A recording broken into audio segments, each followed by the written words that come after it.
I want to move on now to President Biden's address last night from the Oval Office. Only the second time he's done that from the Oval Office. He, of course, addressed the American people and people the world over. This coming just hours after a new CBS YouGov poll came out that showed that only 44% of the American people approve of Joe Biden's handling of the war in Israel. Joining us now for more on this, let's welcome in former Arkansas Governor, presidential candidate Mike Huckabee. Governor, great to see you. Good morning. Good morning. Great to be with you this morning. So, Governor, the president is asking Congress, again, we don't have a speaker, 17 days and counting, for a $105 billion aid package, $60 billion for Ukraine, a huge number, $14 billion for Israel, $14 billion for border security, nothing about a wall in there. What was your reaction to the president's address last night? I deeply appreciate that the president went to Israel. I'm grateful for the very strong statements that he and Anthony Blinken have given in support of Israel. I think, let's be fair, they've done well in that. But I thought the speech last night was less about Israel and a whole lot more about Ukraine. And it was an opportunity to push for the military support of Ukraine. It's a lot shakier than is the support for Israel right now, and maybe that was his intent. I also am a little concerned when the president seems to put some pressure on Israel about how they conduct themselves going into Gaza. And I'm not sure that it's our place to tell Israel how to defend itself and how to avenge the slaughter, the just absolutely barbarian slaughter of women, babies, and elderly people. I think Israel is going to take every step possible to minimize civilian deaths. But on the other hand, this is all for one reason. Hamas, terrorists, evil, evil people started this. They're the ones who have precipitated an incredible onslaught against civilians, both in Gaza as well as in Israel. Let's take a listen to that, Governor. This is Joe Biden asking the people of Israel not to stoke anti-Islam sentiment.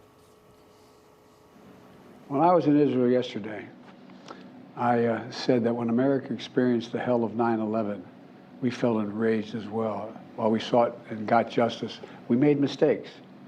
So I cautioned the government of Israel not to be blinded by rage. And here in America, let us not forget who we are. We reject all forms of hate, whether against Muslim, Jews, or anyone. That's what great nations do. Governor, I had the same reaction.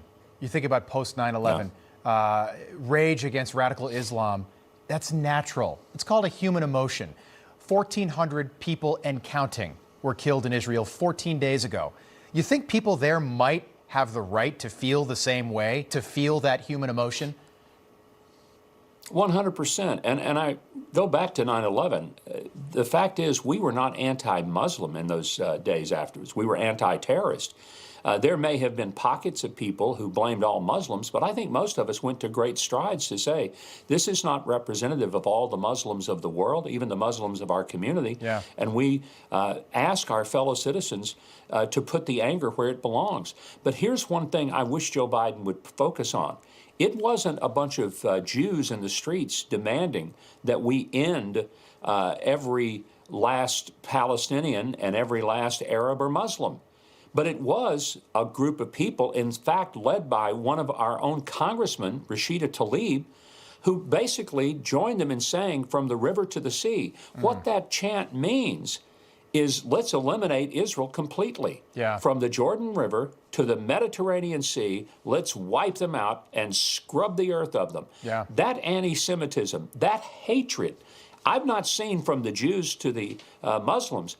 I've doggone sure seen it from the Palestinian supporters toward the Jews. No, 10/7 was Israel's 9/11. You're right. Yes. Just about 30 seconds, Governor. This is a quote from the president last night. We'll skip the soundbite. We're a great nation.